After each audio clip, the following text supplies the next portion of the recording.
All right, welcome back to another episode of DIY Workshop. So I have been a little bit absent lately. I went on holidays, and also because I am delving into the world of 3D printing and 3D scanning, and that's a steep learning curve on that. But either way, all of that can wait. What can't wait is the terrible paint job that I did on the car. So I'm gonna try and respray it.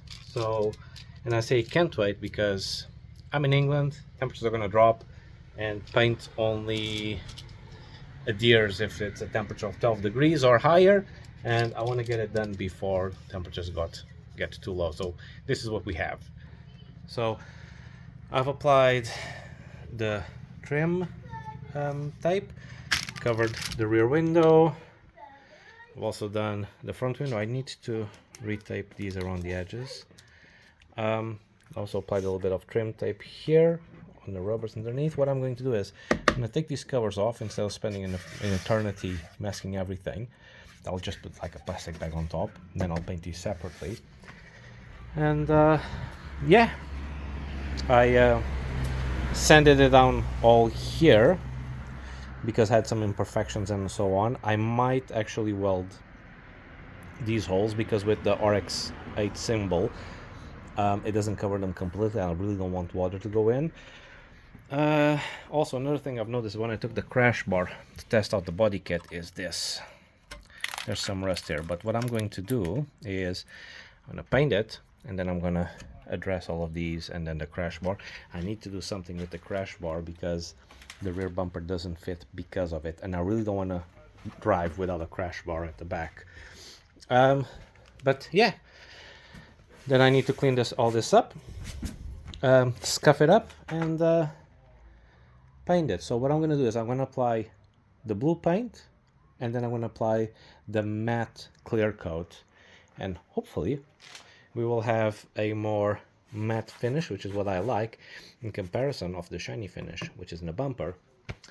So yeah, as I say, without further ado, let's get into it. Okay, to remove these covers is actually quite simple. There is a tab here at the bottom, and then the rest of it are clips. So you just need to find something thin that you might want to shove here in between, just to give you a little bit of clearance. Just have to be careful not to force yourself into it. There you go. Once you get the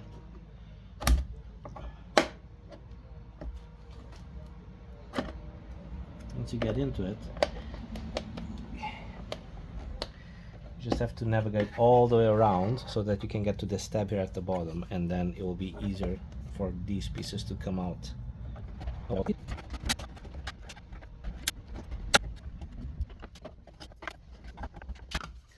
There you go.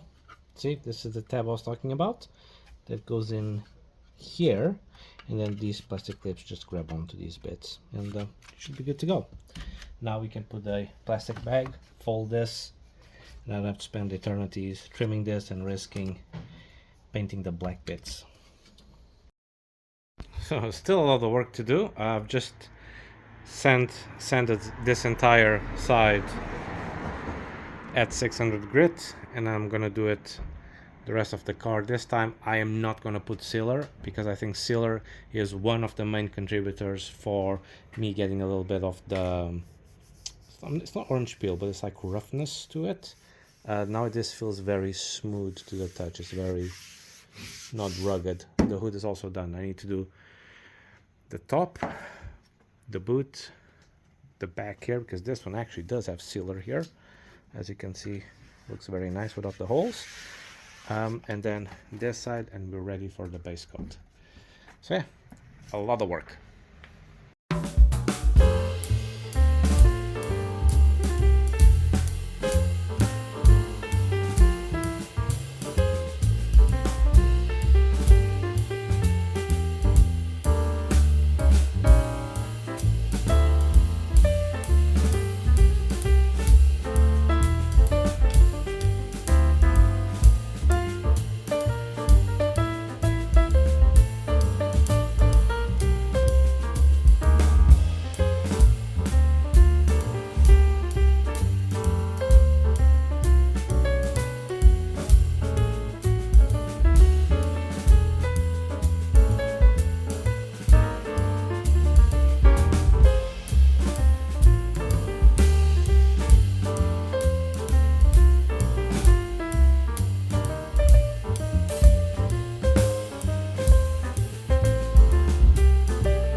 so the whole car is sanded down and clean, but unfortunately it's getting dark, so it's pointless for me to paint it today. So that's going to be a tomorrow job. Either way, once I get a little bit more light, I am going to wipe it again with thin paper towels, and then I'm going to use my tack rags to wipe it again, and then we should be in a good position to actually apply some paint. So yeah, I took care of all the nibs, like, see if you can see this. Now it's like nice and smooth, everything is smooth, ready to get like a proper paint. One of my mistakes was that my sealer was too porous, and although it did an amazing job with like body filler and so on, it did left a rough surface.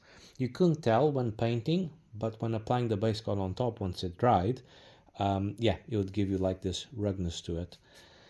And then with the clear coat, just makes it even worse. So this time I'm not going to put the sealer because base coat is prepped, and so it goes. It doesn't matter. I am not painting this again. This is the last time, and whatever comes out of it is how it's going to stick. Anyway, let's wait until tomorrow. The next morning. Okay, it's the next day. Weather is good, temperatures are good, car is wiped, double wiped, triple wiped, wiped with a rag, with a tack rag. It's as best as it's gonna get. Yeah, so give it a shot and see how this goes.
Okay, 2 coats of base coat done, and I've re-inspected everything. It looks good, but I will know better once I actually roll it into the outside.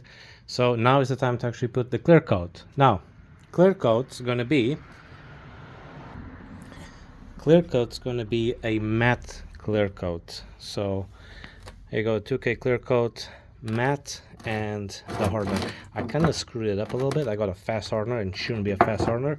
But either way, I'm gonna give it 2 coats of hardener and see how this goes.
Alright, here it is.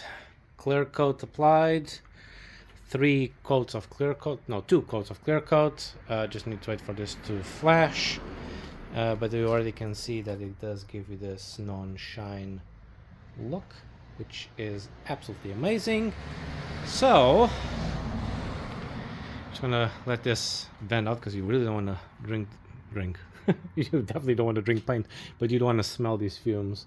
But yeah, done. Now, full disclosure, the rear is like crap.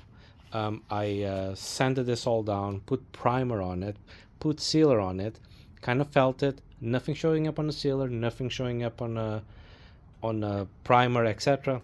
As soon as I apply the base coat, bam, you start seeing like fisheye marks and everything else, which means I need to resand all of this. You kind of cannot tell now because I did this right on time because light is fading. But yeah, this is crap and I need to redo it, but it doesn't stop me from actually doing the rest of the car. So in the future, when I go and do this bit again, I'm just gonna cover all of it and I'll just focus on this. So yeah, that is it. It was hard work. Never again. I'm not doing this again. It doesn't matter how this turns out. But either way, there you go. This is all I have for you guys today. So once again, apologies for not posting quite some time. There's a lot of new content coming in. Either way, let me know in the comments what you want to see next. And like, subscribe, you know, the usual. So stay tuned and I'll see you on the next one. Take care.